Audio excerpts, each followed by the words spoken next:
प्रिय विद्यार्थियों, online classes में आपका स्वागत है। देखो, आज हम कवि बिहारी के विषय में चर्चा करेंगे। कवि बिहारी के जीवन चरित्र के विषय में समझाएंगे कि कवि बिहारी किस काल के कवि थे, उनका समय क्या था, उनका जन्म कब हुआ था, उन्होंने कौन कौन सी रचनाएं लिखी थी, कौन कौन सी रचनाएं इनकी प्रसिद्ध रही थीं, और रचनाओं में उन्होंने किस विषय की चर्चा की है, किस रस के अभिलाषी हैं वो। तो ये सब बातें आज हम आप सभी के सामने व्यक्त करेंगे। तो देखो, कवि बिहारी। देखो, बिहारी रीतिकाल के सर्वश्रेष्ठ कवि माने जाते हैं। ये जो बिहारी थे वे किसके, ये रीतिकाल के सर्वश्रेष्ठ व्यक्ति माने जाते हैं, सर्वश्रेष्ठ कवि माने जाते हैं। इनका जो जन्म हुआ था वह 1595 ईस्वी में ग्वालियर में हुआ था। इनका जन्म 1595 ईस्वी ग्वालियर।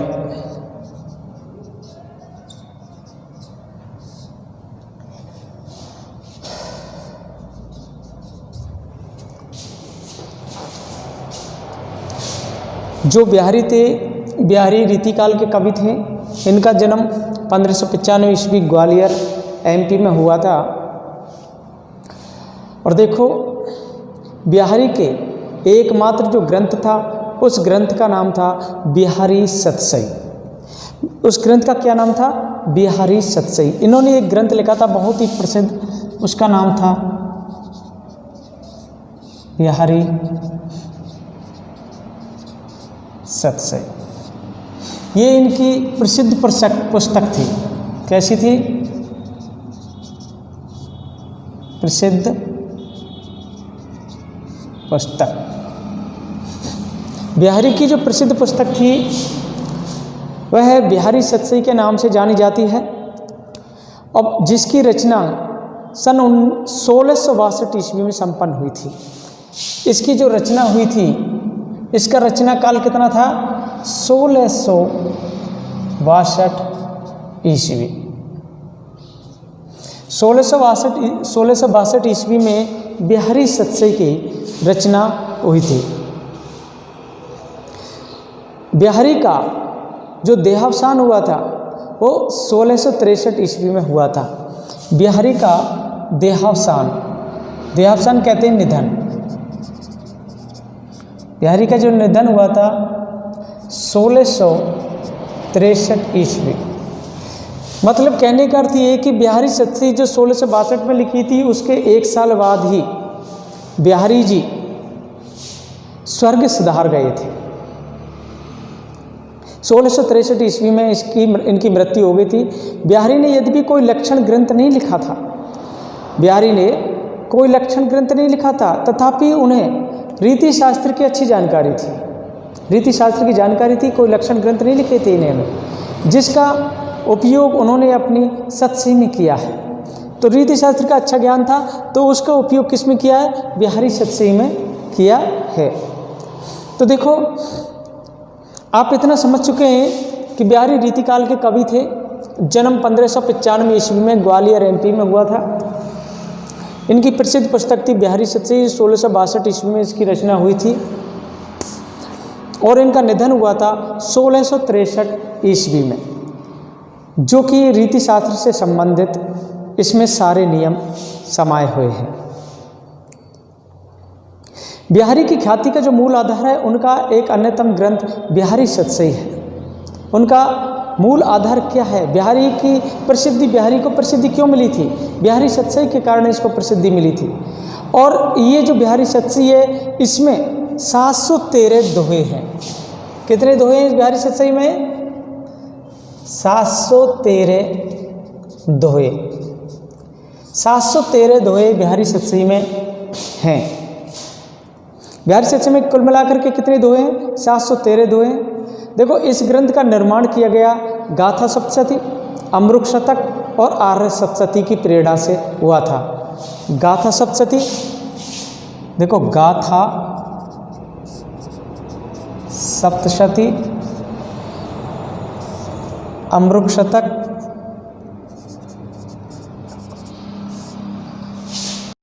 तीसरी थी एक गाथा सप्तशती, अमृत शतक और आर्य सप्तशती।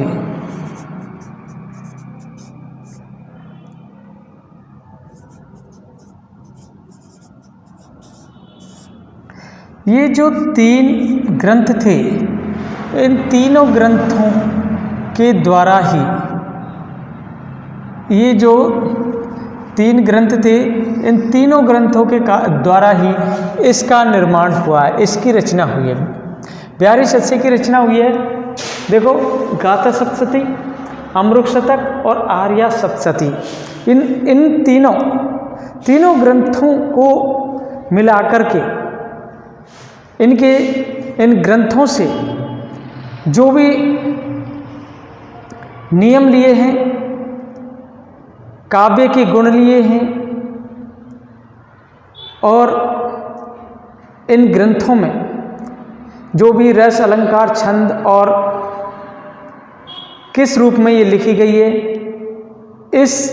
इन ग्रंथों के माध्यम से ही बिहारी सतसई का निर्माण हुआ है, अर्थात बिहारी सतसई की रचना हुई है।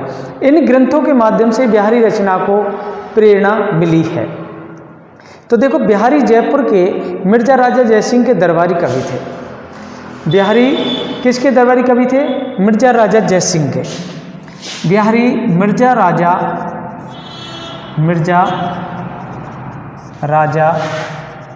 जयसिंह, ये कहाँ के थे? जयपुर के थे। मिर्जा राजा जयसिंह के दरबारी कवि थे। कौन? बिहारी थे। बिहारी मिर्जा राजा जयसिंह के दरबारी कवि थे। देखो, मिर्जा राजा जयसिंह जयपुर के राजा थे, उनके दरबारी कवि थे बिहारी। देखो, ये कहा जाता है कि जिस समय बिहारी जयपुर में पहुंचे थे, ये कहा जाता है कि जिस समय बिहारी जयपुर में पहुंचे थे, तो उस समय महाराज जो जयसिंह थे, अपनी छोटी रानी के प्रेम में इतने आसक्त थे कि वे राजकाज भूलकर महल से बाहर तक भी नहीं निकलते थे। तब बिहारी ने ये दोहा लिख कर के उनके पास भिजवाया था। एक दोहा था, बिहारी ने भिजवाया था। कब? जब महाराजा जयसिंह एक नवविवाहिता रानी के प्रेम में एक छोटी कम उम्र की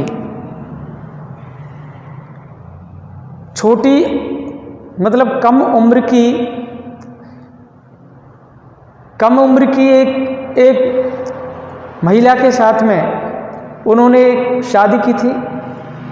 तो ये कम उम्र की रानी कहलाई, और ये कम उम्र की रानी के प्रेम में इतने आसक्त हो गए थे कि ये अपने राजकाज को भूल गए थे, और ये कभी बाहर नहीं निकलते थे, राजकाज पर बिल्कुल भी ध्यान नहीं देते थे। तब बिहारी ने ये दोहा लिख करके उनके पास भेजा था। कौन सा दोहा?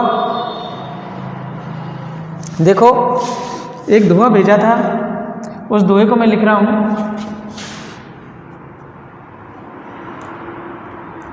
नहीं पराग नहीं मधुर मधु, नहीं पराग नहीं मधुर मधु, नहीं विकास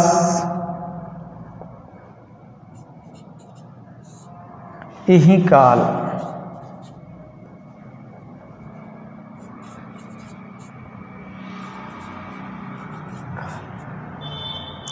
नहीं पराग नहीं मधुर मधु नहीं विकासी काल, अली कली ही सो बिंध्यो, अली कली ही सो बिंध्यो,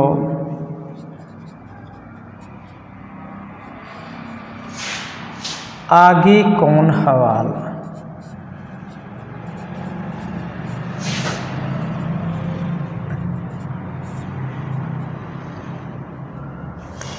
तो देखो बिहारी ने उस राजा के लिए ये दोहा लिखा था, कौन सा, नहीं पराग नहीं मधुर मधु नहीं विकास ही काल, अली कली ही सो बिंध्यो, आगे कौन हवाल। ये दोहा था। और इस दोहे का भावार्थ कवि ने कहा है कि हे भ्रमर, नहीं पराग नहीं मधुर मधु नहीं विकास ही काल, हे भ्रमर अभी तो ये कच्ची, अभी तो ये ऐसी कली है जो पूर्ण तरह से विकसित भी नहीं हो पाई है, कच्ची कली है।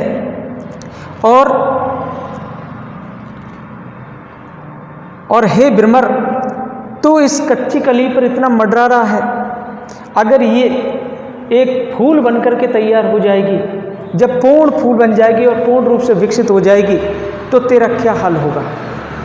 तो उन्होंने इस भमरे और इस फूल के भमरे और इस फूल के आधार पर ही उसे समझाया था कि हे, उसको भ्रमर कहा था, राजा जयसिंह को भ्रमर कहा था, और फूल बताया था जिसके साथ उसने कम उम्र की रानी के साथ शादी की थी। कम उम्र की जो रानी थी उसकी वो फूल बताया। उन्होंने कहा था कि हे राजा, अभी ये कम उम्र की है, अभी पूर्ण तरह से इसका यौवन नहीं हुआ है, आया है। जब ये पूर्ण रूप से यौवन से मदमस्त हो जाएगी तो तेरा क्या हाल होगा। जब तू इतना लगाव अभी इससे रख रहा है और ये जब पूर्ण यौवन से मतलब पूर्ण यौवन पूर्ण हो जाएगी, एक विकसित फूल की तरह खिल जाएगी, फिर तेरा क्या हाल होगा। तो उन्होंने इस दोहे के माध्यम से उस कवि को समझाया था। ये व्यंग्यात्मक दोहा है। तो दोहे में जो व्यंग्यार्थ है उसको समझ करके राजा जयसिंह तुरंत बाहर निकल कर आए और राजकाज में संलग्न हो गए। तब से बिहारी का जो मान था वह बहुत बढ़ गया था। राजा ने उन्हें ऐसे ही सरस दोहे बनाने का निर्देश भी दिया तथा प्रत्येक दोहे के बदले उन्हें एक असरफी दी जाने लगी। असरफी कहते हैं स्वर्ण मुद्रा। एक दोहे पर एक असरफी की शर्त रखी थी उन्होंने, मैं प्रत्येक दोहे पर एक स्वर्ण मुद्रा दूंगा। तो बिहारी सतसई मूलतः श्रृंगार रस से ओतप्रोत काव्य है। ये जो मुक्तक काव्य कहलाएगा, जिसका प्रत्येक दोहा हिंदी साहित्य का एक रत्न माना जाता है। बिहारी सतसई की, वैसे बिहारी सतसई की 50 टीकाएँ लिखी गई थी। कितनी? 50 टीकाएँ लिखी गई थी, पर जो मुख्य टीकाएँ मैं उनके नाम आपको समझाऊंगा। तो बिहारी ने मुख्य रूप से 5 टीकाएँ लिखी थी। 5 टीका लिखी थी जो बहुत ही प्रसिद्ध हुई हैं। उनकी 5 टीकाएँ, तो देखो 5 टीकाएँ कौन कौन सी हैं। देखो, नंबर 1 कृष्ण कवि की टीका।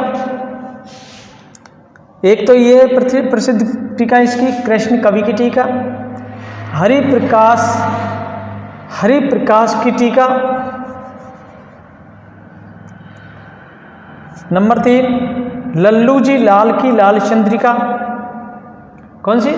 लल्लू जी लाल की लाल चंद्रिका। सरदार कवि की टीका। और 5वीं है सुरती मिश्र की टीका। ये 5 टीकाएँ इसकी प्रसिद्ध रही हैं जो इस बिहारी सतसई पर लिखी गई हैं। तो देखो, इनके अतिरिक्त बिहारी नामक ग्रंथ में पंडित अंबिका दत्त व्यास ने बिहारी के दोहों का भाव पल्लवन रोड़ा छंद में किया था। पंडित अंबिका दत्त व्यास हुए थे, उन्होंने जो बिहारी के जो दोहे थे उनका पल्लवन रोला छंद में किया था। किस छंद में किया था? रोला छंद में इनका पल्लवन किया था। किसने किया था? अंबिका दत्त व्यास। अंबिका दत्त व्यास ने, कवि पंडित अंबिका दत्त व्यास ने बिहारी के दोहों का जो पल्लवन किया था वह रोला छंद में किया था। अब देखो, पंडित परमानंद ने श्रृंगार सप्तशती नाम से बिहारी के दोहों का अनुवाद संस्कृत में किया था।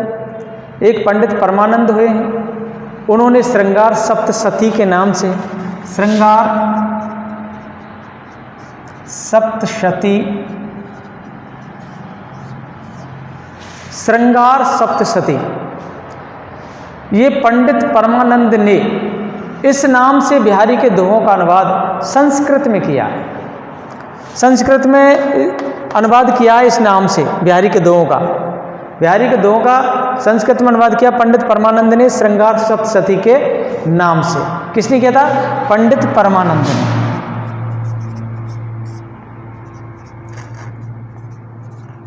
और जो बिहारी के दोहों का जो पल्लवन किया था रोला छंद में, वे किसने किया था? अंबिका दत्त व्यास ने। अंबिका दत्त व्यास ने बिहारी के दोहों का पल्लवन किया था। किसमें किया था? रोला छंद में। ध्यान रखना, किसमें किया था? रोला छंद में। अब देखो, मुंशी देवी प्रसाद जी, मुंशी देवी प्रसाद ने बिहारी के दोहों का अनुवाद उर्दू के दोहों में किया है। मुंशी जो देवी प्रसाद जी हुए हैं, उन्होंने बिहारी के जो दोहे थे उनका जो अनुवाद किया है वह उर्दू के दोहों में किया है। उर्दू के दोहों में बिहारी के दोहों का अनुवाद किसने किया है? मुंशी देवी प्रसाद जी ने। किसने किया है? मुंशी देवी प्रसाद जी ने बिहारी के दोहों का अनुवाद उर्दू के दोहों में किया है। तो बिहारी सतसई का पाठानुसंधान एवं संपादन ब्रजभाषा मर्मज्ञ बाबू जगन्नाथ दास रत्नाकर ने बिहारी रत्नाकर के नाम से भी किया है। बिहारी रत्नाकर के नाम से किया था बाबू जगन्नाथ दास ने। ब्रजभाषा के ये मर्मज्ञ कवि थे कौन? बाबू जगन्नाथ दास रत्नाकर। इन्होंने बिहारी रत्नाकर के नाम से इसका संपादन किया था। किसके नाम से? बिहारी रत्नाकर के नाम से इनका संपादन किया था। अब देखो, मुक्तक कविता, मुक्तक कविता में जो गुण होने चाहिए वे सभी बिहारी सतसई में उपलब्ध होते हैं। जो मुक्तक कविता में जो गुण होते हैं वे किस में मिलते हैं? बिहारी सतसई में। मुक्तक में प्रबंध के समान रस की धारा नहीं रहती। जो मुक्तक होते हैं, मुक्तक काव्य, उसमें प्रबंध काव्य के समान रस की धारा नहीं रहती है, अपितु इसमें तो रस के दो ऐसे छींटे पड़ते हैं कि हृदय कलिका थोड़ी देर के लिए खिल उठती है। रस के छींटे ऐसे पड़ते हैं कि हृदय कलिका होती है वो हमारे हृदय की, वो थोड़ी देर के लिए खिल उठती है।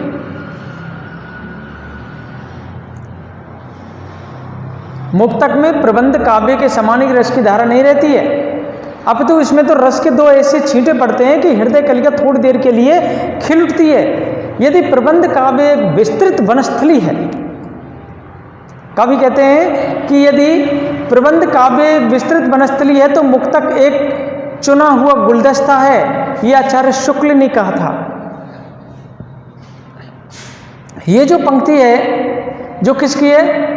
आचार्य शुक्ल की मानी गई है। कौन सी पंक्ति? यदि प्रबंध काव्य एक विस्तृत वनस्थली है तो मुक्तक एक चुना हुआ गुलदस्ता है। उसको प्रबंध काव्य को तो एक बहुत विशाल एक वन के समान बताया गया है और मुक्तक को एक गुलदस्ते के समान बताया है। तो ये आचार्य शुक्ल ने ये कहकर के मुक्तक काव्य की कसौटी का निर्धारण कर दिया है। देखो, बिहारी सतसई इस कसौटी पर पूर्णतः खरी उतरती है। वे जो कवि हैं वे कहते हैं कि जिस कवि में कल्पना की समार शक्ति के साथ, ये कहते हैं शुक्ल, जिस कवि में कल्पना की संहार शक्ति के साथ भाषा की समाज शक्ति जितनी अधिक होगी उतनी ही वह मुक्तक की रचना में सफल होगा। कवि क्या कहते हैं कि जिस कवि में कल्पना की जो समार शक्ति होती है उसके साथ में भाषा की समास शक्ति जितनी अधिक होगी उतनी वह मुक्तक की रचना में सफल हो सकेगा।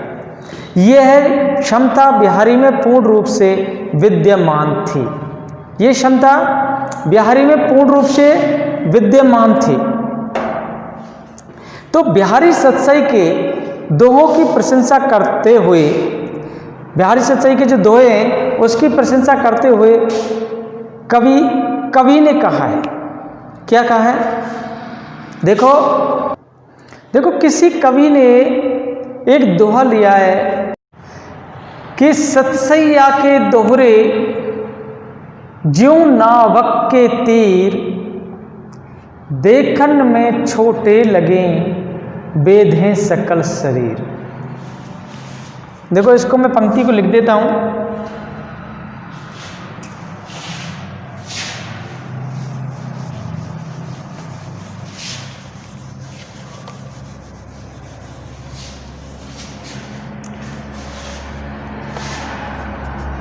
सतसैया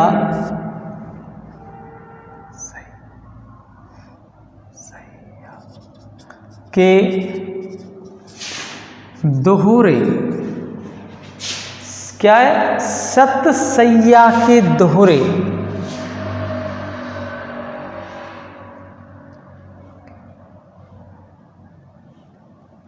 ज्यों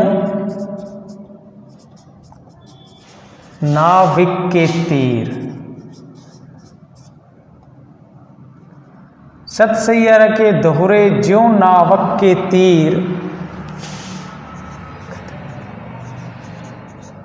देखत में छोटे लगें घाव करें गंभीर।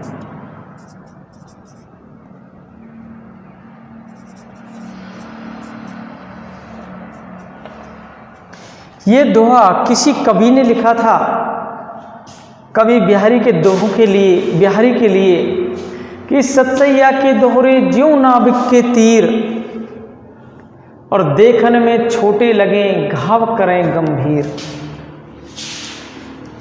तो ये देखो उन्होंने कहा था कि जो बिहारी सतसई है उस बिहारी सतसई के जो दोहे हैं वे नाविक के तीर के समान हैं।